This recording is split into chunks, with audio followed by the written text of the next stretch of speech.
What is going on, football fans? Back at it with another New York Giants video. And in this video, we're going to talk about the news of the day as the official cap figures have come out for the New York Giants and the rest of the league. We'll talk about how much money the Giants currently have on the cap and some of the things I think the New York Giants could do to try to get as much cap as possible, even though I've talked about it extensively, but what I think they'll ultimately do with the cap that is provided to them. Because, of course, right now, if you look at Spot Track, you see negative $8 million. They say, how in the world are we going to be able to sign everybody? Well, the one thing you got to realize is there's ways to maneuver cap money. There's ways to get things done, and it's going to start with Leonard Williams. Right now, Leonard Williams, of course, after the franchise tag came out, $19.5 million will be going against this year's cap with the Giants. If the Giants are smart, they more than likely will give him the extension or ultimately end up trading him. But I think they're going to give him the extension and then structure it in a certain way by giving him guarantees to give themselves a lot more flexibility this year to try to retain and potentially bring in a piece or two to this football team.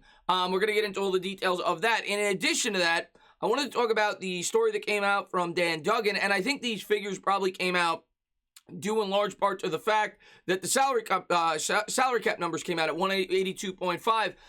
In addition to that, the fifth-year rookie option numbers came out, and Dan Duggan came out with the number of what it will cost for the New York Giants to retain Saquon Barkley on the fifth-year rookie option. Of course, he's entering his fourth year, but in case you do not know this, the way that it works, and I'm not 100% sure what the deadline is, I know it's before the season starts, the New York Giants and every team around the league that has a player, and it only works for first-round picks. Second-round picks, you don't get the fifth-year option.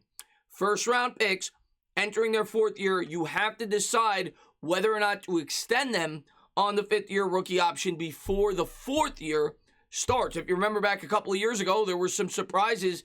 For instance, the Titans did not elect to extend Conklin. They also did not elect to extend Corey Davis before the year started last year, and both of them hit free agency and ultimately were not back with the football team. Well, these are the figures for the New York Giants if they decide to extend Saquon Barkley. So Saquon's fifth-year option for 2022 will cost $7.2 million. No question. The Giants will pick that up this spring. That would be a pay cut from his $10.1 million dead cap hit for 2021. And I'm going to give my full opinion on all this as we pull it up. But obviously, Dan Duggan told you that, in his opinion, it's no question. And I pretty much agree with him. But I'll go over the reasoning as to why I think he thinks that and the reasoning as to why I think that. And it's not just because of the pay cut. Then, this came out. I wanted to pull up the quote yesterday when Gettleman was asked about whether or not they would be extending Saquon Barkley on the fifth-year rookie option, obviously with him coming off the injury. And Gettleman kind of, did not give a definitive answer. Now, I don't expect him to do that. They're not going to tip their hand. But when asked about Saquon Barkley, the running back that he, of course, took number 2 overall and said that was touched by the hand of God, he said, I think that's the health part of the discussion. And obviously, we're going to have to make a decision in the spring on whether we bring up the fifth-year rookie option or not. Giants general manager Dave Gettleman told reporters on Tuesday.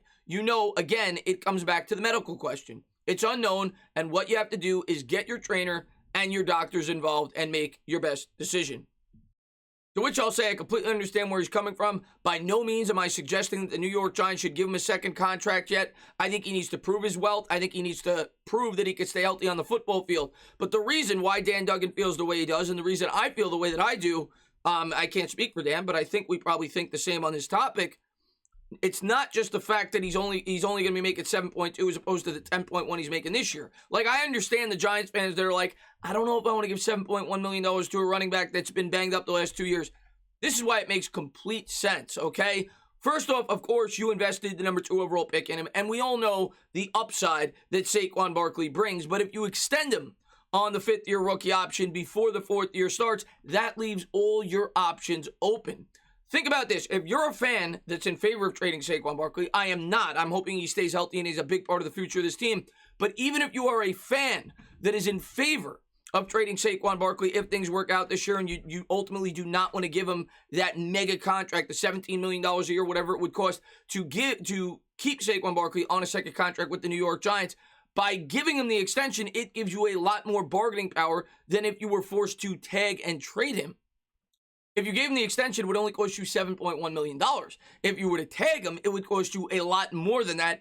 Not to mention, teams would know that you were desperate. If you were to extend him on the fifth-year rookie option, you would go into the year confidently, especially if he was coming off a good year, and you would be able to present that you want him to be a part of your future, and maybe if you're blown away, you'd be open to trading him. I think it would give you a lot more bargaining power, and it would cost a lot less.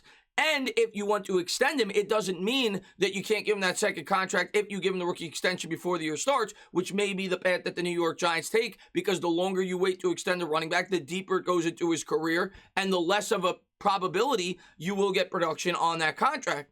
So it could go both ways, and I think ultimately, more than likely, they are absolutely going to extend him. But if I had to guess, it's going to go one way or the other. I don't think he'll play in that $7.1 million. If I had to guess in the end, I think if he has a great year, the New York Giants will then come to a crossroads and they'll decide whether or not they're going to give him the second-year extension or whether they're not they're going to trade him. My guess would be he's a big part of this team. If he remains healthy and bowls out like his rookie year, get him and drafted him, the Giants would look to give him that second contract. But nothing is a lock. You know that as Giants fans. A lot of you probably thought that Odell Beckham was a lock to be here for the rest of his career. It's the NFL.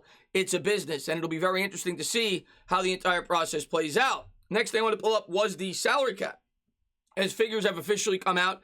And we've heard rumors now for a couple months. Some people thought it could be 180. Some people thought it could be 185. Some people thought maybe closer to 190 with the TV deals. Well, now there's no more speculation.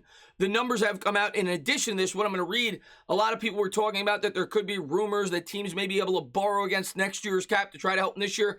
That will not be the case, which I think is a good idea anyway for the New York Giants. I don't want to be start hurting next year's cap to try to get an extra $8 to $10 million this year. So you will not be able to do that try to break that down. Say next year's cap is 210. If you were to borrow 10, it would drop to 200, and then you'd have an additional 10 on this year's cap. But that is not going to be the case. It will be a firm $182.5 million. Let's read the tweet.